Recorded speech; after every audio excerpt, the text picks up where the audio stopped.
Welcome to my channel limitless अनु।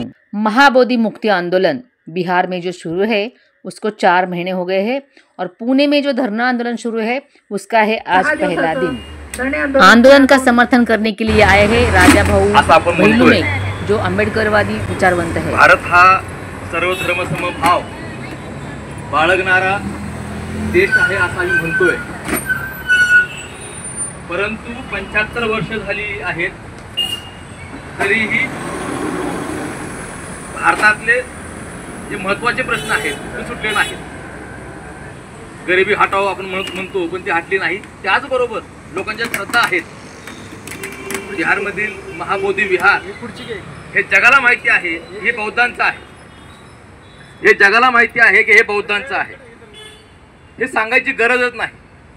त्या काळच्या इंग्रज अधिकाऱ्यांनी सुद्धा त्याचं उत्खनन करून सिद्ध केलेलं आहे की हे बुद्ध विहार आहे, सम्राट अशोकांनी बांधलेलं आहे।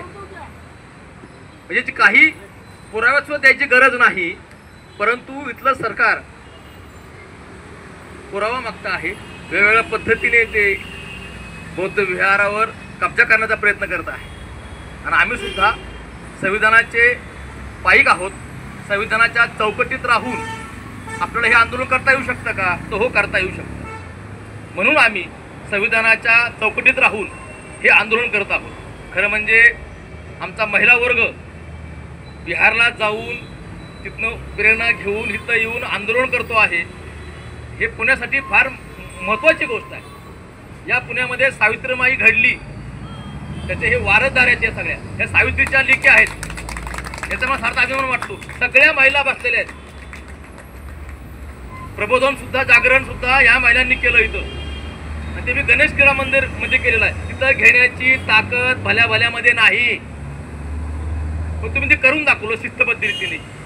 कसलंही राजकीय पाठबळ नाहीये, कोणत्याही अंगण राजकीय अंगाने आंदोलन न करता संघटनेच्या संविधानाच्या चौकटीत राहून हे आंदोलन चालू आहे।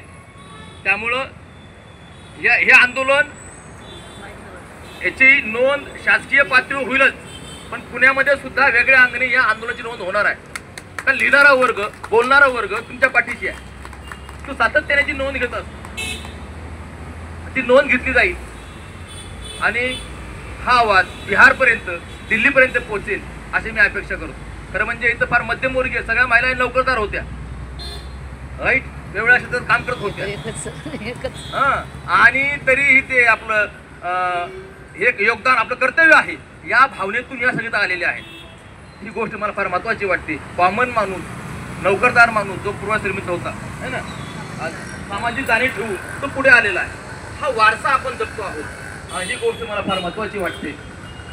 या आंदोलनामध्ये हे माझ्या सर्व सहकारी असतील, त्यांच्या वतीने याला मी पाठिंबा देतो।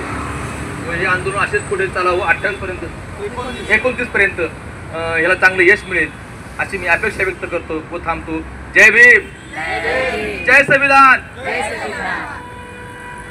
धरने में ये जो टीम बैठी है ये 15 अप्रैल को 4 दिन धरने में जाकर बैठी थी, बुद्ध गया धरने में, और वहाँ से आने के बाद जीतेंगे भाई, जीतेंगे।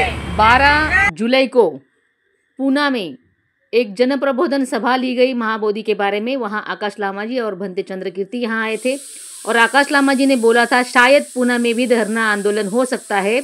शायद नहीं, यहाँ धरना आंदोलन हुआ है। आज का ये पहला दिन काफ़ी सक्सेसफुल रहा। वीडियो अच्छा, चिंचवड़ से पूना स्टेशन आते आते मैं भी काफ़ी देरी से आई थी, लेकिन आ गई ज़रूर, और काफ़ी अच्छा ये धरना आंदोलन आज का रहा।